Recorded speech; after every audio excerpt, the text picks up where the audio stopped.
नमस्कार, आदाब, स्वागत है अमृत विचार के ख़ास कार्यक्रम ख़ास बात ख़ास मुलाकात में। ख़ास बात ख़ास मुलाकात कार्यक्रम के माध्यम से हम उन शख्सियत से रूबरू कराते हैं जिनका समाज के अंदर, शहर के अंदर और अपने प्रदेश के अंदर एक बड़ा योगदान होता है।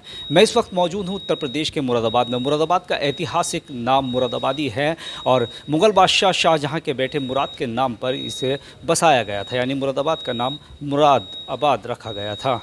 लेकिन मुरादाबाद को पीतल नगरी बनाने में कुछ ऐसे लोग हैं, कुछ ऐसी कंपनियां हैं, कुछ ऐसे लोग हैं जिनका एक बड़ा ही योगदान रहा है। मुरादाबाद को पीतल नगरी बनाने में जो योगदान है, एक कह सकते हैं साफ तौर पर कि डिज़ाइन को जो फर्म है, जो कैपिटल है, एम्पायर है, उसका एक बड़ा योगदान है। पूरी दुनिया में मुरादाबाद पीतल नगरी के नाम से जाना जाता है और इंटरनेशनल डोमेस्टिक व्यापार की अगर बात करें तो लगभग सालाना 11,000 करोड़ रुपये का होता है। इस मुरादाबाद को पीतल नगरी बनाने में किस तरह का योगदान है, हमने डिज़ाइन के जो मालिक हैं उनसे बात करने की कोशिश की तो अक्सर अमूमन उनके लब पर, उनके ज़िक्र में 3 नाम आते हैं जिन्हें बताया जाता है कि वो फर्म के, इस कैपिटल के बैकबोन माने जाते हैं। कहा जाता है कि इन्हीं की वजह से जो ये फ़र्श का जो सफ़र था वो अर्श तक पहुंचाया और आज वही टीम अमृत विचार के साथ है। आइए जानते हैं उनकी ज़ुबानी, उन्हीं की कहानी। सर, पहले तो अमृत विचार से बातचीत करने के लिए, कीमती वक्त निकालने के लिए बहुत बहुत शुक्रिया आपका। थैंक यू सर, पूछना चाहेंगे कि बिगिनिंग टाइम से, स्टार्टिंग टाइम से किस तरह का आपका रोल रहा, कितने टाइम आपने इस कंपनी को, इस एम्पायर को दिए? देखिए, इस कंपनी की स्टार्टिंग हुई थी 1979 में। 1979 में लोहिया ग्रुप ऑफ कंपनीज़ के नाम से एक बीज बोया गया था जिसमें अलग अलग शाखाएं निकली और एक डिज़ाइनको नाम की फैक्ट्री का जन्म हुआ जिसमें, और उसको इन्होंने जो स्टार्ट किया वहाँ एक बहुत छोटे से कारोबार के तौर पे इसका स्टार्ट हुआ था। फिर धीमे धीमे ये एक तरीके से जैसे वृक्ष बड़ा होता है उस तरीके से वृक्ष बड़ा हुआ, इसमें नए नए शाखाएं जुड़ती चली गई। मैंने यहाँ पे सन 2002 में ज्वाइन किया था और तब मैंने जब ज्वाइनिंग करी थी तब मैं एक ऑफिस में केवल एक ऑडिटर के तौर पे यहाँ पे मैं आया था। फाइनेंस डिपार्टमेंट में मैं ऑडिट करता था। फिर धीमे धीमे मालिकान के सहयोग से और यहाँ पे जिस तरीके से ये पूरा एक एम्पायर ने बड़ा रूप लिया, तब मेरी भी प्रगति होती गई। उस समय हमारे पास 2002 के आसपास लगभग 200, 250, 300 लोगों के लोग काम करते थे, ऑफिस स्टाफ अलग था। आज की डेट में लगभग 6 से 7 हज़ार लोग हम लोग काम करते हैं और कारोबार काफ़ी बड़ा हो चुका है। तो आज के टाइम में मैं कह सकता हूँ कि मेटल के अंदर we are the king.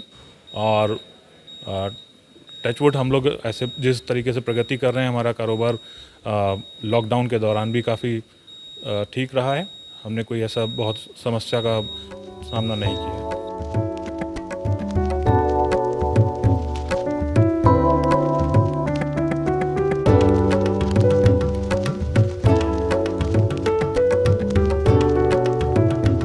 Metal में we are the king, you are the king.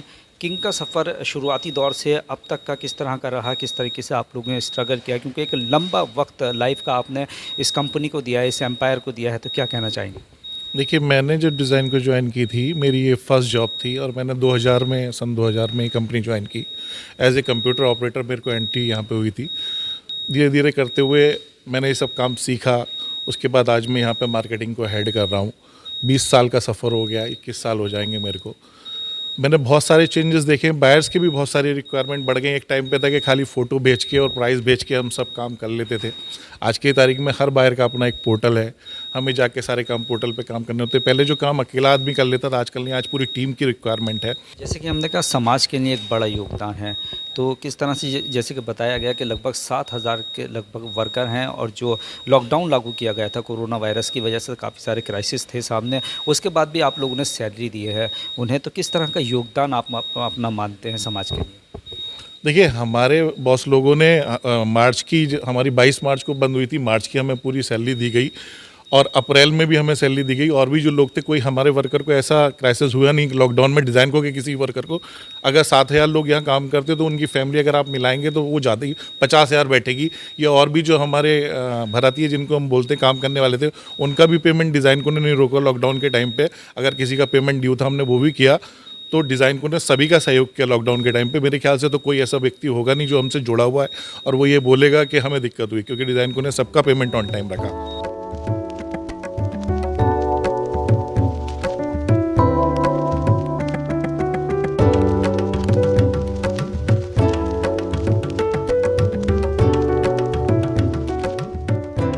पहले नाम जानना चाहूँगा। मेरा नाम अनिल कुमार सक्सेना है।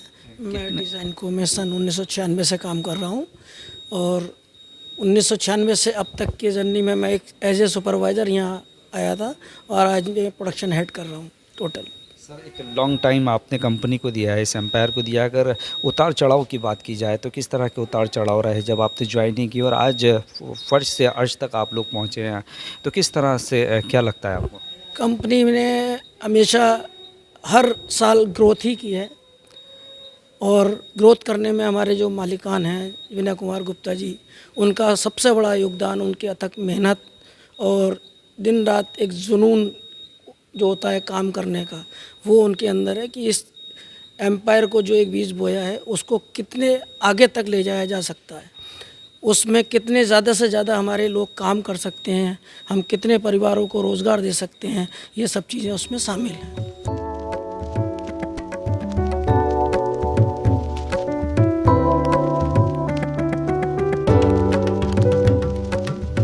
नेक्स्ट प्लानिंग क्या है आप लोग की, किस तरह से आगे बढ़ना है, किन किन को साथ लेना है आपको?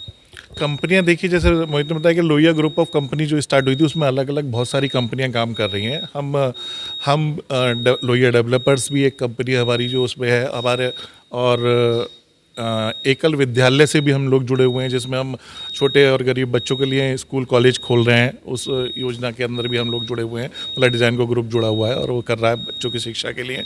एक हमने स्कूल इंटर कॉलेज कन्या स्कूल भी खोला हुआ है। तो हर क्षेत्र में डिज़ाइन को का योगदान या लोहिया ग्रुप कंपनीज का योगदान है और हम ज़्यादा से ज़्यादा जो हमारे बॉस लोग हैं उनका ये रहता है कि ज़्यादा से ज़्यादा लोगों को रोज़गार मिले। जितने लोग हमारे ग्रुप के साथ जुड़े हैं वो सब संपन्न रहे हैं, उनको किसी भी चीज़ की दिक्कत ना हो। तो अलग अलग फैक्ट्रियाँ अलग अलग, हम ऑटो में भी हैं, ऑटोमोबाइल कंपनी में भी हमारी कंपनी है। तो अलग अलग कंपनियाँ बना के जो अब नई पीढ़ी आ रही है वो उनको सब हैंडल कर रही है और नई पीढ़ी भी थर्ड पीढ़ी डिज़ाइन को में अब आ गई है। तो वो भी सब अपना अलग अलग बिजनेसेस में योगदान अपना दे रहे हैं और अलग अलग कंपनियां चल रही हैं। सर, अमृत विचार के माध्यम से क्या अपील करना चाहेंगे आप शहरवासियों से?